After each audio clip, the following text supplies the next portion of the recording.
চলতি বছর শেষেও হযরত শাহজালাল আন্তর্জাতিক বিমানবন্দরের তৃতীয় টার্মিনাল চালু হওয়া নিয়ে তৈরি হয়েছে হতাশা। নান্দনিক ও আধুনিক সুবিধাযুক্ত এ টার্মিনাল সেবার লক্ষ্যে প্রাথমিকভাবে সফট ওপেনিং করা হয় ২০২৩ সালের অক্টোবরে। আশ্বাস দেওয়া হয় ১ বছর পরই ২০২৪ সালের অক্টোবরেই অপারেশনে যাবে টার্মিনালটি। কিন্তু প্রায় ২ বছর পার হতে চললেও চালু করার কোনো প্রস্তুতি নেই কর্তৃপক্ষের। অপেক্ষার পালা কবে শেষ হবে প্রশ্ন বিমানবন্দর ব্যবহারকারীদের।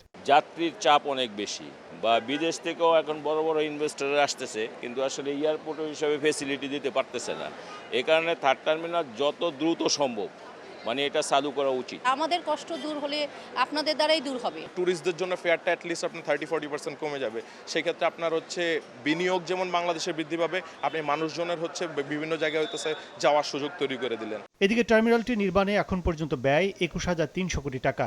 এর মধ্যে জাইকার দেয়া ১৬,০০০ কোটি টাকার ঋণ সহায়তার কিস্তি শুরু হওয়ার কথা ছিল ২৪ অক্টোবর থেকেই। দ্বিপাক্ষিক আলোচনার পরিপ্রেক্ষিতে কিস্তি পরিশোধ ১ বছর পিছিয়ে দেয়া হলেও চলতি বছরেও টার্মিনালটি চালু হওয়া নিয়ে সংশয়ে বিশেষজ্ঞরা। গত প্রায় ১ বছরের উপরে শুনছি আমরা জাপানিজ কনসোর্টিয়ামকে তারা এটা মেইনটেনেন্সের জন্য দেওয়া হবে। যদি আমার অপারেটিং কোম্পানি যদি এখন ঠিক না হয়ে থাকে, তাহলে তারা এসে তারা কিভাবে অপারেশন করবে না করবে তাদেরকেও তো সুযোগ দিতে হবে। এটা চালু করতেই হবে, কারণ এটার ঋণ শোধ করতে হবে।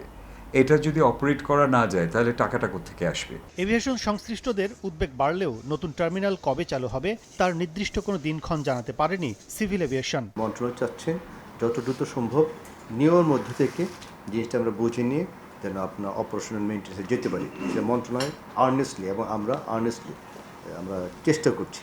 বাট স্পেসিফিক ডেট যদি বলেন সেই স্পেসিফিক ডেটটা যা আমরা ডিফিকাল্ট হবে। তথ্য বলছে তৃতীয় টার্মিনাল পরিচালনায় জাপানিজ কনসোর্টিয়ামের সঙ্গে সিভিল এভিয়েশনের দ্বিপাক্ষিক চুক্তি, প্রায় ৬,০০০ জনবল নিয়োগ ও প্রশিক্ষণ, মেশিন টু মেশিন ক্যালিব্রেশন, পরীক্ষা নিরীক্ষা, গ্রাউন্ড সার্ভিস সহ বিভিন্ন বিষয় চূড়ান্ত না হওয়ায় চালুর সিদ্ধান্তে যেতে পারছে না সিভিল এভিয়েশন।